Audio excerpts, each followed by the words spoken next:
విద్యార్థుల మధ్య వాగ్వాదం ఘర్షణకు దారితీసింది. విజయవాడ పరిసరాల్లోని కానూరు మురళీనగర్ పిఎస్ఆర్ ప్లాజాలో విద్యార్థుల గొడవతో ఉద్రిక్త పరిస్థితి నెలకొంది. గోసాలైట్స్ కాలేజీలో విద్యార్థుల మధ్య ఘర్షణతో కాలేజీలోని ఫర్నిచర్ను ధ్వంసం చేశారు. విద్యార్థుల మధ్య చెలరేగిన వివాదం ఘర్షణకు దారితీసింది. దీంతో కళాశాల విద్యార్థులు భయంతో వణికిపోయారు. విద్యార్థులు ఇరు వర్గాలుగా విడిపోయి పరస్పరం కొట్టుకోవడంతో ఉద్రిక్త పరిస్థితి నెలకొంది. సమాచారం అందుకున్న పెనమలూరు పోలీసులు గోసాలైట్ కళాశాల చేరుకున్నారు. గొడవకు సంబంధించిన విద్యార్థులను అదుపులోకి తీసుకున్నారు.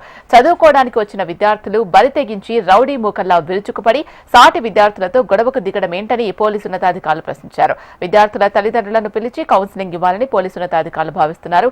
విద్యార్థి వర్గాల గొడవ నేపథ్యంలో కళాశాల విద్యార్థులు భయాందోళనకు గురయ్యారు.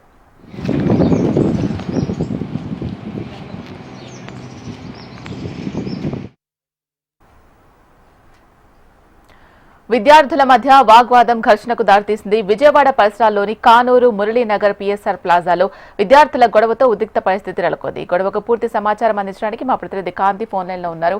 కాంతి, చెప్పండి, గొడవకు రీజన్ ఏంటి? విద్యార్థులకు ఏమైనా ఘర్షణ పడినట్టు తెలుస్తోంది, గాయాలయ్యాయా?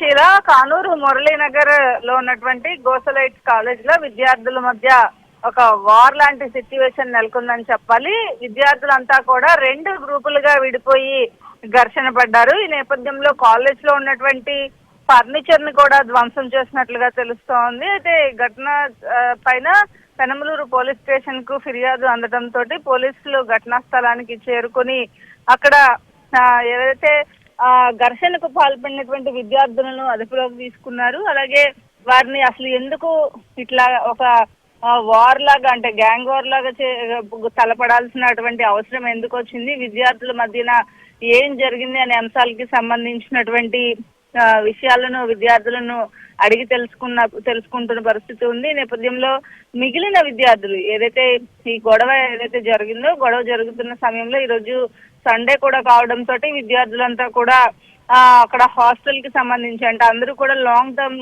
కోచింగ్ తీసుకుంటున్నటువంటి విద్యార్థులు కాబట్టి అక్కడ ఏం జరుగుతుందో ఒక నిమిషం అర్థం కాని పరిస్థితుల్లో వాళ్ళంతా కూడా భయభ్రాంతులకి గురైన పరిస్థితి. ఈ నేపథ్యంలో అసలు ఎందుకు ఇలా గ్రూపులుగా విడిపోయి కొట్టుకోవాల్సినంత అవసరం ఏమొచ్చింది అని చెప్పి పోలీసులు అయితే విచారణ అయితే చేపడుతూ ఉన్నారు.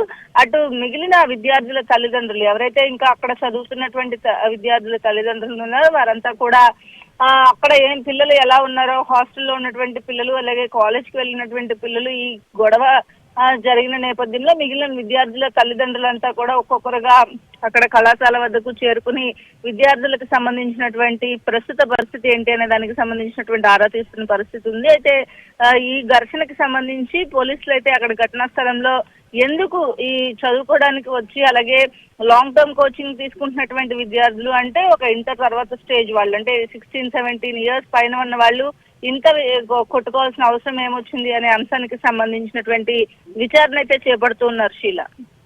Right, thank you Kanthi.